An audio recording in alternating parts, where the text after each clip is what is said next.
second floor, third floor, lahat ng floor dyan sa GMC, ha? Higher ground yan, paboritong area yan ng sniper. Paboritong area yan, higher ground. Binubulgar na namin kayo ngayon. Di ba kayo para sa bayan? Di ba naglilingkod kayo para sa bayan to serve and protect us, Filipino citizen? Dapat nandun kayo nakaposisyon malapit sa Malacanang. Dapat abangan na ninyo paglabas ng pagkat ng presidente. Isniperin ninyo para ang papalit ang ating mahal na vice presidente, Inday Sara Duterte. Duterte! Duterte! Duterte! Duterte! Duterte! Duterte! Duterte! Duterte! Bakit hanggang ngayon hindi niya sinasagot ang hamon natin na magpa-hair follicle drug test? Sige nga. Kasi bangag. He didn't even deny.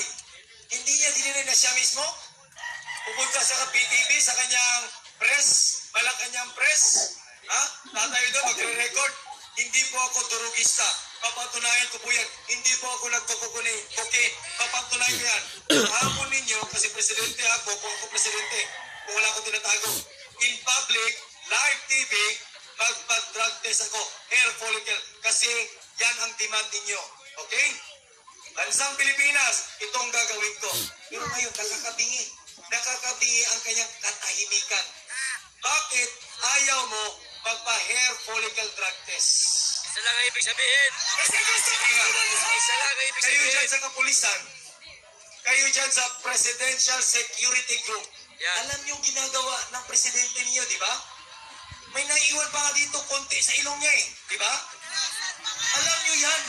Huwag po kayo magbangmangan. Hinahamon.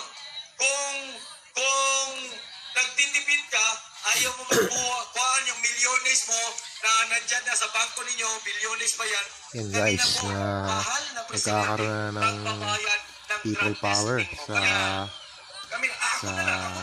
Davao. Ako po magbabayad. Hindi natin alam Sa kondisyon, case kung live po, hair follicle, by one, first ito. doctor, second doctor, third doctor, para sigurado parang walang bilihan.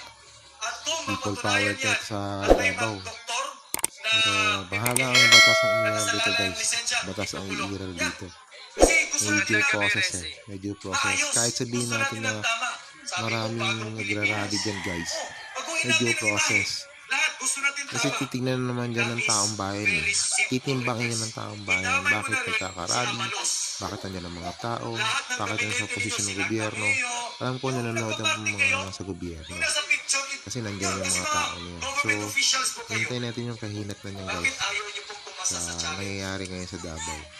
Sige Sa nga, mga taga Davao, nagtitiman po kami. ingat Kayo din mga po kayo pulis. dyan. Kasi bago kayo magpulis, di ba hindi may natin drug alam kung anong test? sitwasyon din Dapat dyan. negative requirement yan. Kasi Bago una-una, magpulis. gabi na.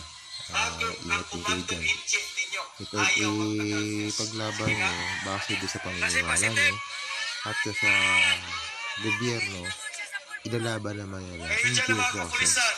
O, na, nag-formation na dyan sa loob. panindigan Ha? nila. Sila na, So parang tayo sila dito yung may-ari guys, dyan sa loob. ipaparating natin Marami pa po kami mga sa mga kapatiran viewers na kung dyan ano sa ang loob. nangyayari ngayon Ha? Marami sa Davao. kami kapatiran dyan sa loob. para naman may kaalaman tayo Paninindigan yan. na Hanggang sa huling hininga. Walang sa alisan gatong yan. sitwasyon ngayon Garanti nangyayari. po yan. Oh, Garanti yan. dito ka lang Kaya at binubulgar namin mag-abang ngayon ang tayo sa dalawang sunod illegal na na gagawin. pangyayari. So guys, Gagamit ng hanggang dito dahas na yan, lang. please.